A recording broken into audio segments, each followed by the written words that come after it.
அடுப்பில் கடாய் வச்சு 2 table spoon நெய் ஊற்றிக்கோங்க. நெய் நல்லா சூடானதுக்கப்புறம் இந்த ஸ்டேஜில் கொஞ்சமாக முந்திரி பருப்பும் உலர் திராட்சையும் போட்டுக்கோங்க. உலர் திராட்சையை பொறுத்தவரை நல்லா உப்பி வரும்.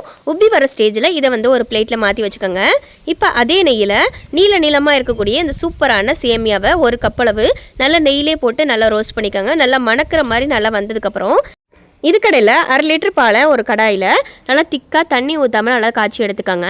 இப்போ சேமியா நல்லா இந்தளவுக்கு ரோஸ்ட் ஆனதுக்கப்புறம் இப்போ 1 கப் அளவு சேமியா போட்டோம்ல, அதுக்கு சரியாக 1 கப் அளவு தண்ணி ஊற்றிக்கோங்க. நல்லா முழுமையாக சேமியா நல்லா வெந்ததுக்கப்புறம் இப்போ இந்த ஸ்டேஜில் நம்ம காய்ச்சி ஆற வச்சிருக்க பாலையும் ஊற்றிக்கலாம். இப்போ ஊற்றுனதுக்கப்புறம் நல்லா திக்காக சூப்பராக நல்லா மணக்க சூப்பரான பால் பாயாசம் ரெடி ஆயிரும். ரொம்பவே சட்டுன்னு ரெடி பண்ணலாம். டேஸ்ட்டு செம்மையாக இருக்கும். இந்த மெத்தடில் செஞ்சு பாருங்கள். இப்போ வந்து 3 டேபிள் ஸ்பூன் போல் இனிப்பு சுவைக்கு இனிப்பு போட்டுக்கோங்க.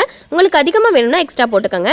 இப்போ எல்லாமே போட்டதுக்கப்புறம் நம்ம ரோஸ்ட் பண்ணி வச்சுருக்க நெய்யில் ரோஸ்ட் பண்ணி வச்சுருக்க எல்லா நட்ஸையும் போட்டு அடுப்பை ஆஃப் பண்ணிட்டோம் அப்படின்னா சூப்பரான பால் பாயாசம் ரெடி.